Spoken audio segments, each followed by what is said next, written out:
This is an Empty Closet Radio podcast. Get more at facebook.com/emptyclosetradio. So camp. Stop laughing at me. It's not even funny. Yes, it is. Hi, I'm Andrew. And I'm Sam. And this is The Empty Closet. The show for everyone, whether you're in the closet Or out and proud. or somewhere in between.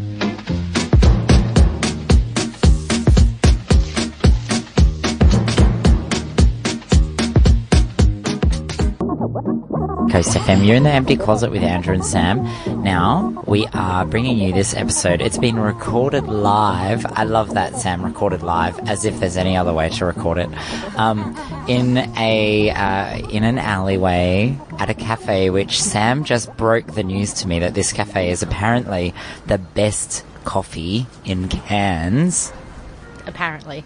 And of course, we're recording at a time that is just before I have to have a nap, so I'm not allowed to have caffeine, so I've ordered something that's not coffee. You've done well.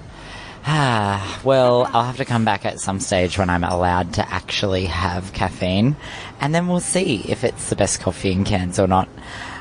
Look, coming up on today's show, we've got a bit of a mishmash of bits and pieces that we've found from around the internet and general pop culture. Make sure that if you do like what we're talking about, make sure you check out our podcast. If you just use your favourite podcasting app and search for Empty Closet Radio, hit the subscribe button and you'll be kept up to date with all the latest episodes. You'll also be able to go back and see our previous episodes as well. And of course, if you're curious about any links we talk about, or you just prefer to use social media, you can look us up on social media. We are on the Big Blue Book of Faces, Empty Closet Radio, hit the like button, or you can find us on the Blue Tweety Bird. We're at emptycloset_AU, all lowercase. You're on 101.9 Coast FM, you're in the Empty Closet with Andrew and Sam.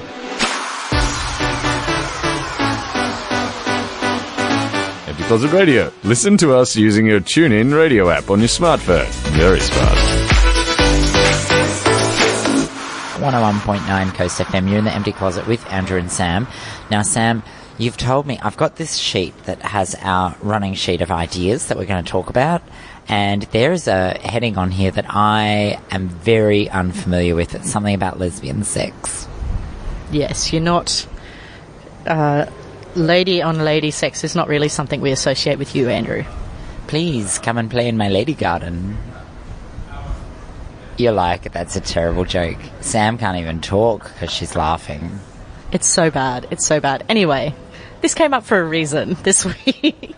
So I was roaming the wild interwebs and reading random articles, and the title of this particular one, there's more afterwards, but was Oral Sex and No Scissoring. And I was like, that's got to have interesting content in it, surely. I would have seen that headline and been like, oh, better not click on that at work. Yeah, well, I mean, I wasn't reading it at work. But it was from a news site, so it's not like it was a random pornography, find. And it was basically talking about how more and more there's a shift in women's sex scenes in cinema away from the straight male gaze. Do you understand what that means? So, well, firstly, I want to preface this with I haven't seen that many lesbian sex scenes in cinema, so I'm assuming what you're getting at is that, like, in the past we've had lesbian sex scenes that have basically been produced by male producers who just want to see what they want to see in their fantasies. Is that right? More or less. It's directors more than producers, but straight male producers who basically frame things up so that the focus is on the bodies, like, tits, ha ha ha, or whatever. But one of the big things that comes up is that, and this is something that comes up in heterosexual sex scenes that you see in movies, and is then a problem with the expectations amongst heterosexual couples, is everything stays above the waist. Like, you don't get cut off shots of people reaching down to pelvises, and then suddenly there's lots of pelvic mashing, and like, that's the sex scene, because that's what makes sex, is pelvises smacking into each other. But also, Sam, like, I mean, unless it's like a serious part of the movie, like it has to hold a lot of weight to get more screen time than just, oh, this is what happened. Yeah, well, no, because you'll give plenty of screen time to the breasts, but not to actually setting up sex that's realistic. Just tits, you know. Maybe someone looking like they're moaning with no stimulation, you know. Or if it's, in the case of heterosexual sex, you'll set up, you know, it's very clear that she's giving him a blowjob, but you won't ever set up that he's giving her oral sex. Like, you just don't see it. Well, unless it's kind of like a social commentary, kind of jokey sort of movie. I've seen it in those sorts of movies. Yeah, but never one that's meant to be sex.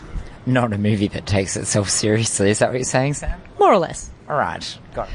So the reason that this article was talking about it is it's talking about how there's a shift away from women-on-women sex in movies, away from the straight male gaze and towards what sex is actually like. Is that because they're just getting more female producers, more female directors, whoever it is you told me that makes all those decisions? I really listened to you, Sam. Yes, I can tell that. Part of it is that there are more female directors coming in, and particularly more queer female directors specifically. But it's also that more and more, if it is a straight male directing it or a gay male, let's be real here, they don't have lots of ideas about lesbian sex either. The look on your face is so offended, but you said this at the start of the segment. I know, but I feel that I should be, angry about it for some reason. Your anger is duly noted and appreciated, but I'm going to continue anyway. Anger is the only emotion that men are allowed to show, remember?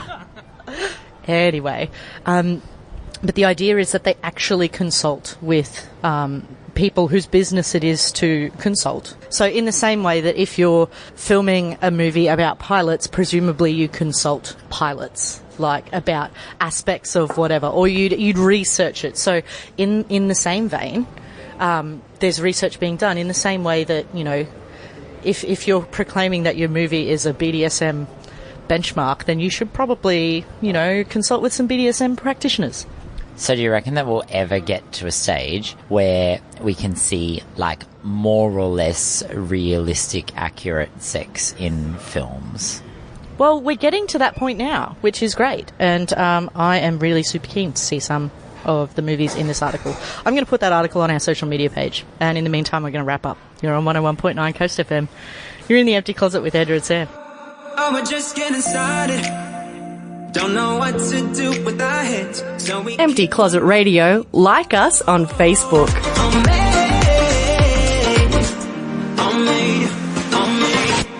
101.9 Coast FM, you're in the Empty Closet with Andrew and Sam.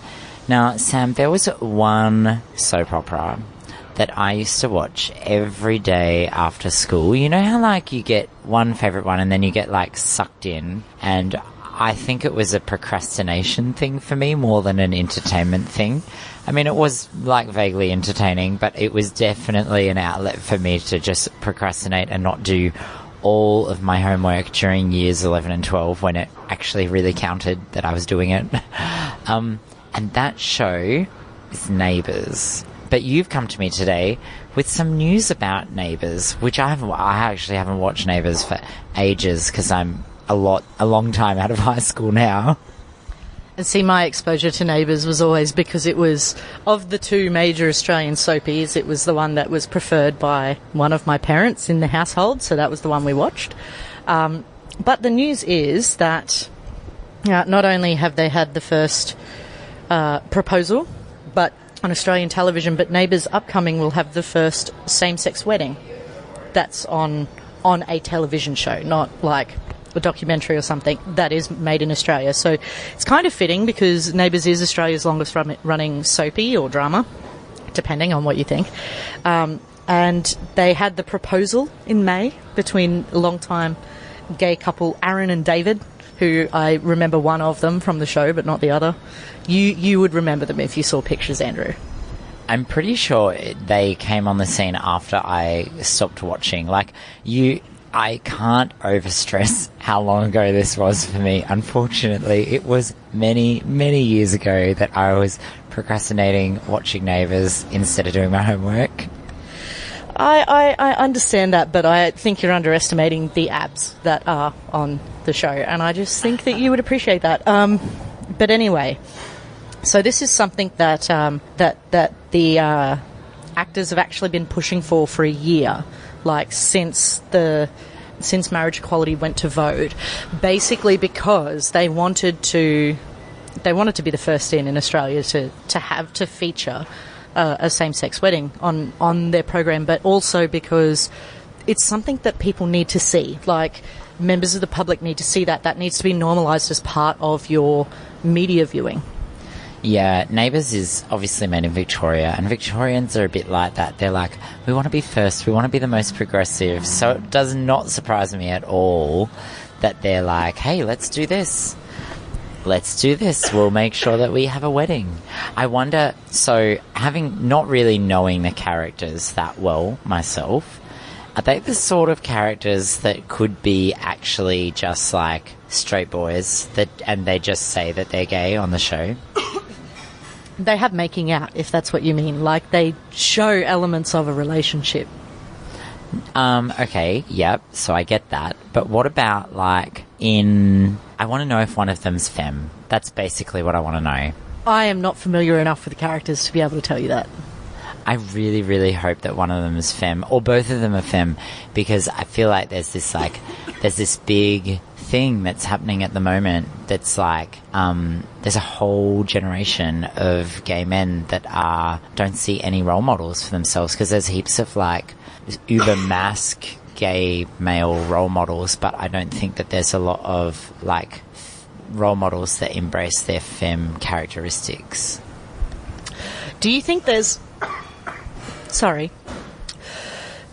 there's a lot of gay men on TV as characters who are not camp, like overly camp or femme, but still embrace their soft side, like that aren't just uber mask?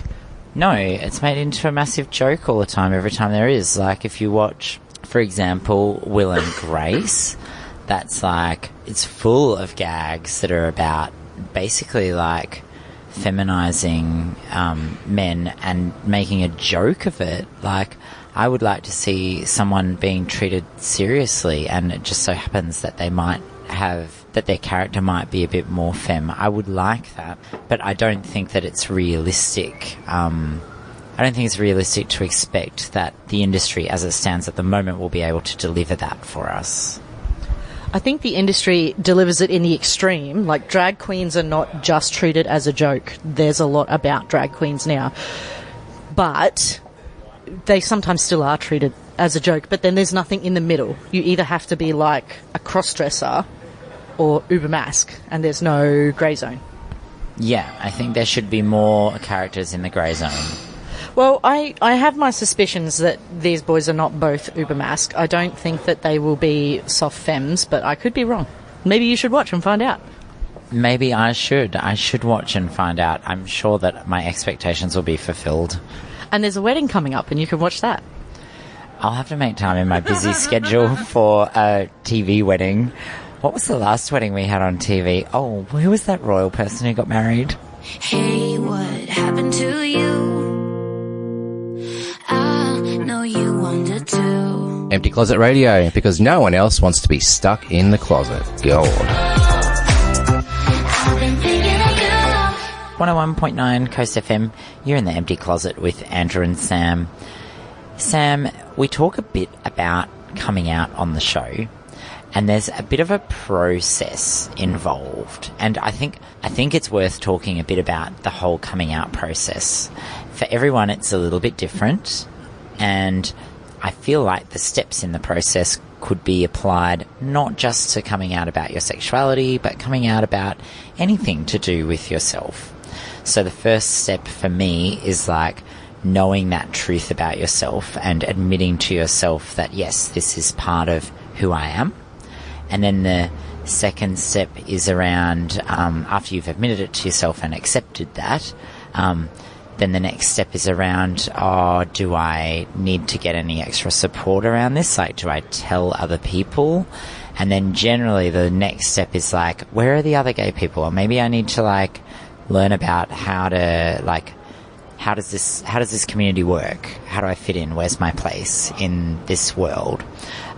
So I think those kind of general steps could be applied to lots and lots of different things. And one of the things about when you come out as gay or lesbian or bi is that there's definitely a lot of people in your life that find out, and it feels like it all happens all at once. So it's like your family, you tell your family, you tell your friends, and then suddenly it's like, oh my God, everyone in my world knows. Do you think this is realistic for everyone? Well, that doesn't match my experience, which is why we had the chat a few weeks ago, which you can listen to on our podcast, about coming out, because I came out to my immediate family, but that was not something that I'd done before. But I'm out to most of my social group, I would say. I wasn't always. I sometimes came out to spite people at work, because I had co-workers who told me that they weren't objectifying women. I just didn't understand because I wasn't attracted to women, and I'd be like, "Yes, I am," and you're objectifying women, like you're being a dickhead. For the record, probably not the best way to come out, or probably not the best reasons for coming out, to spite someone. Well, I don't know, because, they couldn't then use that argument against me. Sam is very competitive and likes to win in debating competitions. No, but I felt safe enough in that area to do that. This would not have been the case in other areas, and there's other people that I didn't come out to, over time, or other workplaces, because it doesn't always feel safe. Now, there are things that impact it. So we were talking earlier about, sex scenes that are realistic, or, an Australian soap opera is going to have the first same-sex marriage that we're going to see on our televisions. That sort of thing makes you feel better about coming out. You feel like there are more people like you, and hopefully there's more variety. But then last year's marriage equality debate, which still makes me rage, that makes you much less likely to come out, because what you see is all around you all this hate and fear and anger against who you are. Well, but that being said, I did see a couple of young people in my world come out to their family and friends during that debate, and I think that was really, really brave of them, and I give them full respect, full points for that. But yeah, super challenging. Yeah, and some people did.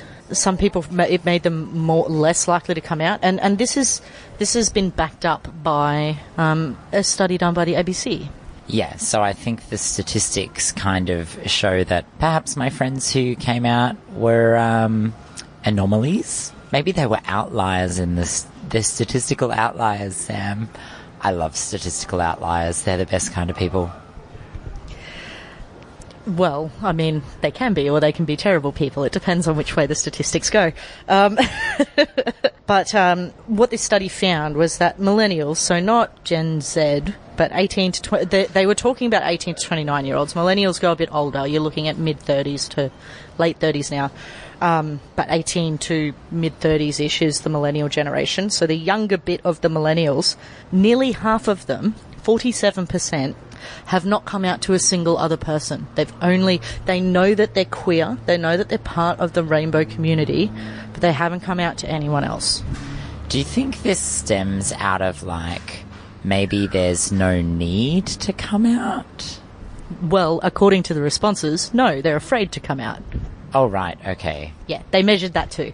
And this is why I mentioned the marriage equality debate. It was a reason given for not coming out. So it's very common. What they find is, what they did find is that depending where you are in the queer community, you are more or less likely to come out.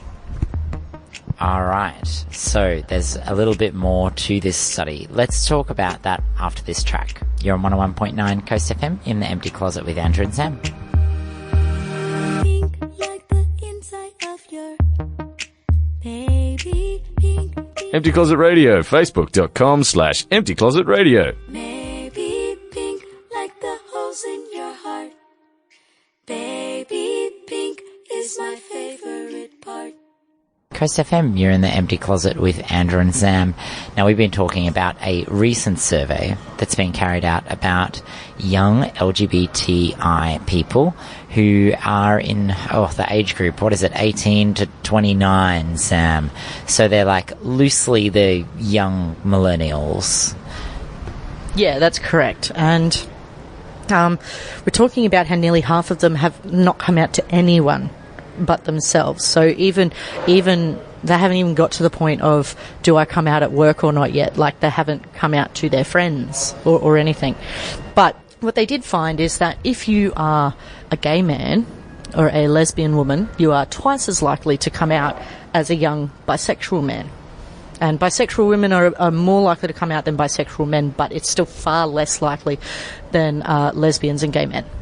Oh my God, bisexual men get such a bad rap. Like, it would be so hard, because everybody just says, I've heard people from the gay community saying things like, oh well, they're just fence sitting or just haven't decided, like undecided, and that's really not what it is. It shows a massive misunderstanding. It's not just that. It's also that there's far less visible role models, whether they're good or bad. You see a lot less bisexuals in, say, popular media or people coming out than you see lesbians and gay men. Or the ones that we did see identifying as bisexual, like back in kind of the 80s and 90s, they now are not using that word anymore. Yeah, but you also saw things like, the lesbian who tries it on with a man and then suddenly magically discovers she's straight, like bisexuality doesn't exist. For the record, that seriously doesn't happen. No, and it bothers me, the idea that, like, oh, I was just looking for the right partner. Like, no, you're sexual. Yeah, anyway, we'll get into that another day. But they were particularly talking about the fact that very recently, so maybe the last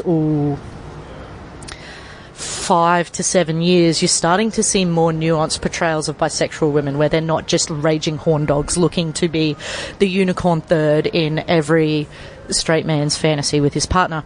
And you're actually getting nuanced portrayals, but you still don't really see that for bisexual men, because bisexual men are seen as you say, fence-sitting, but particularly they're seen as gay men who aren't all the way out of the closet. And there are a lot of gay men, and it's fine that they do this, but they identify as bisexual before they identify as gay, before they figure out that they're not attracted to women. But some of them take that to mean that every bisexual man is like them. And this might just be my imagination, but every time that I've seen a bisexual man being represented in TV or film, it's so shady. Like, their character is just a bit shady, and they go about exploring their sexuality in a bit of a shady manner. Yeah, they're awful. And you get a lot of, like, real-world bisexual men who are figures who've come out as famous people. They don't get the attention from the mainstream media that they get labelled gay.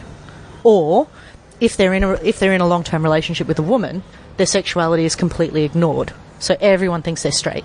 Because don't you know that your partner dictates your sexuality? I can tell that it doesn't because of the sarcasm in your voice, Sam. You knew that anyway, but so it's very hard if there's no role models and if there's no wider community to support you in the way that you can access the gay and lesbian community. If you're gay or lesbian, you're much less likely to come out. Yeah, I think it's really hard. Some of the people that I've spoken to who are okay with identifying as bisexual, they don't want anyone to know. Like, it's such a big secret. And some of them have been, like, super involved with, like, sporting organisations. Like, that's their some of them their livelihood, but also, like, if it's not their livelihood, it's like their social interactions and their group of friends. So it would have a massive effect because they don't believe that those people would accept them for who they are. And I find that really sad. Like, the core of that problem is that they don't feel like they'll be accepted, and I find that really sad. I think it is getting better, but I think we have a long way to go, is basically the result of this study. We should start a gay sports team of some description. I know we talked about that on the show last week, but it's still a good idea. Andrew's still plugging this. You all need to get on it. You're on 101.9 Coast FM. You're in the empty closet. We want to hear about your queer sports teams. Growing up was very cruel. Empty Closet Radio, because no one wants to be stuck in the closet. 101.9 Coast FM. You're in the empty closet with Andrew and Sam, and we are sitting in, or recorded live, from a cafe in an alleyway, which apparently has great coffee, but I'm not allowed to drink it because I can't have caffeine right now. It's really sad. So, Sam, I wanted to talk to you about something really important that happened this week. As you know, I've booked to go on a holiday, and part of the holiday involves a cruise that's entirely made up of gay men. I'm well aware, because you haven't stopped talking about this cruise. Right, so I'm a little bit excited about it. Partly because I think I might find my future husband, and partly because I think I will definitely not find my future husband. I don't think it's really the environment for long, non-sexual walks on the beach, I guess. Is it? That's because there's no beach on a cruise ship, Sam, but everything else works out fine. Anyway, so I was talking in they've got like this group chat thing, and it's, well, it's really interesting because, like, I actually thought that it would be total filth, like, totally in the gutter, and there are parts of it that are, like, just let's be clear, there are parts of it, big parts of it, that are definitely in the gutter. But then there's some actual, like, really interesting discussion going on in it as well. So, like, people are talking about, so they're obviously all from all different countries, all different backgrounds, so having these discussions about, like, safe sex, and we got on to talking about different ways to access PrEP. So PrEP is that pill that you can take once a day and prevent transmission of HIV, which basically means take the pill and don't fret if the condom breaks. That's essentially it. So it turns out that it's actually quite hard and quite expensive to access in other countries. Australia's doing great. Go and see your doctor. You can get it really easily. It's now on the PBS. So the other thing that they have been talking about is how to do the admin for Bottom when you're on the ship. So you're going to have to fill in for the members of the audience like myself who are not cis gay men who regularly bottom. What is regular PrEP? Right. So when I talk about doing the admin, it's like when you get when you have a shower, and it's a very thorough shower. And timing your meals and things like that? Yeah, you have to really watch what you eat and drink lots of water. So it's basically just making sure that it doesn't turn into a messy experience. Right. So the boys on the cruise were talking about that, and then one of them's like, I've got a supplement for that, and I'm like, supplement? Like, yeah, my index of suspicion went from like 0 to 100 in like 1 second flat. And so I asked him about it, and of course he sends me the link and he's like, oh, and I've got a discount code. Yeah, right, okay. He's like, yeah, it works great. And I'm like, what is possibly in this supplement that's supposedly all natural and helps? That's a nothing word. I know. Cyanide is natural. It's like saying we were recorded live. Of course we were recorded live. Anyway. So we had, so I went and looked into it, Sam, and you know what it is?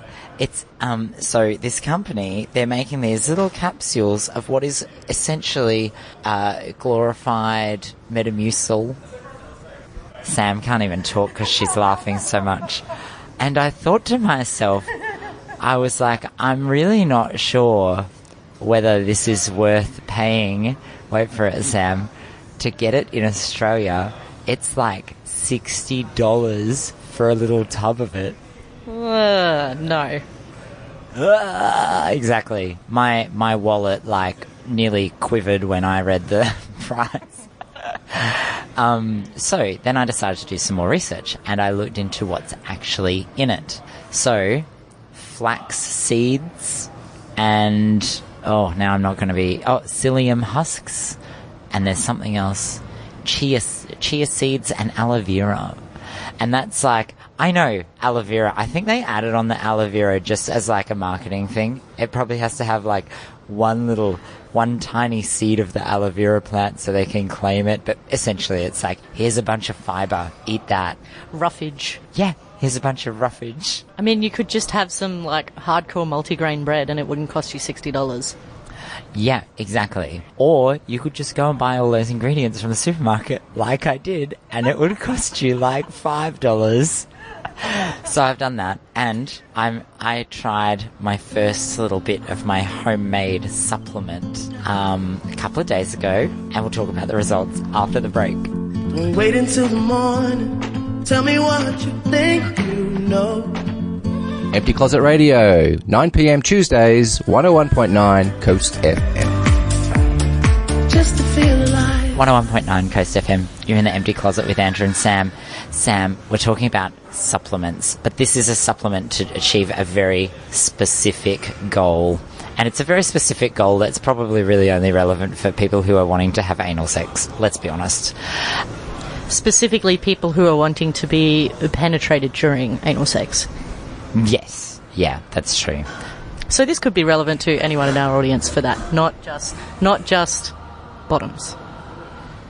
That's true, because we don't label shame, although I like to put labels on myself sometimes. Anyway, so I found this supplement online, and I found out what was in it, and apparently it's really nothing fancy. It's just a fancy box and price tag. So I decided to make some of my own. So I went to the supermarket, bought some flax seeds, bought some psyllium husk powder, and chia seed powder. The only thing I couldn't find at the supermarket was aloe vera powder, because apparently it has aloe vera in it as well, but I can't for the life of me figure out what on earth that would have done, really. I mean, you could just like moisturize, maybe? I don't think that aloe vera retains its moisturizing properties after it's passed through your lower intestine. I also don't think that it retains much in the way of anything if you dry it and powder it. Yeah, probably not. Certainly, maybe they're just doing it to add the flavour, but I think you put it into little capsules, but I haven't done capsules for mine. No, you've been trialling it like on a spoon or on your toast or something. Like, you're eating it though, right? Oh, yeah. Oh, yeah, I figured that. But I just thought I'd better check, one never knows with suspicious things recommended from the internet. So, what are your results? You've been trialling this for a little while. So I sprinkled it on my muesli in the morning, Sam, and then I forgot this morning, and I decided to just mix it up in like a little cup of water, and the water turned to like jelly. And I was like, oh, that's weird. Why have I been eating this? And then I had it. So then I scoffed down the jelly that it made. And I don't know how comfortable I am with that anymore. But the question is, have you noticed its effectiveness? Look, personally, I really don't think it's actually been that effective. But you didn't waste $60 on a tub of it, so props for you. Exactly right. No, I'll give credit where credit is due. It has given the exact same effects as having a diet high in fibre. Well, I mean, that's really all it is. And roughage. Eat lots of roughage. You know what I found the other day, Sam? I was like, because you know how I've usually been making all these chicken salads for what I normally eat? Usually. Yeah, and then I came back from holidays and I was like, I need to make sure that I have more variety in my life. And I started cooking all these weird things that I've never tried before. Most of them don't have celery in them. And, you just live off celery. Well, I discovered that basically everything changed. The whole functioning of my belly changed. But did it change for the better? No, for the worse. Celery is really good for you. Celery's full of roughage. It's water and fibre. There's nothing else there. It's great. You could just add other sources of fibre to those recipes. Yeah, I know I could, but I'm lazy, remember? Yeah, but I mean, you pre-prep salads. Surely you can add roughage to other things. Why don't you just add celery sticks on the side? Have it with peanut butter. Oh, yes, celery and peanut butter. Wait, just before we go, because I know we're running out of time. Did you used to have, when you were a kid, and this is like nostalgia food number one for me, it's like celery sticks filled with peanut butter and little sultanas on the top, and my mum used to call them ants on a log. I was going to say ants on log, yes. I wasn't a big celery fan as a child. I would only eat them if the celery to peanut butter ratio was generous in the way of peanut butter. But we actually did it with carrots as well. You'd whack carrots, you'd whack peanut butter on the carrot and put the sultanas on the top, and it would be ants on logs. I used to do, like, cheese on carrot, actually. That was yum. Just, we better wrap up, but I just like that we went from a discussion of intestinal maintenance to childhood stories that are very, very wholesome. There's nothing unwholesome about looking after your lower intestine, particularly if you are going to engage in certain types of sex. Yes, the argument could be made that sex is not wholesome. It's not a wholesome, family-friendly activity, is it? Well, oh goodness, that's a minefield. I can't say anything to that comment, Sam. There's nothing wrong with being not wholesome. You're on 101.9 Coast FM with unwholesome people, Andrew and Sam. Boy, you keep me up through the night. Empty Closet Radio. Follow us on Twitter.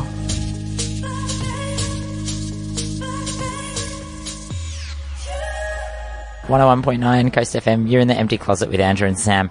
You have been listening to us rabble on from a new cafe, well, newish to me, in the Laneway in the city of Cairns. If you'd like to listen back to any of our episodes, this one included, or any of our past ones, make sure you check out our Empty Closet Radio podcasts.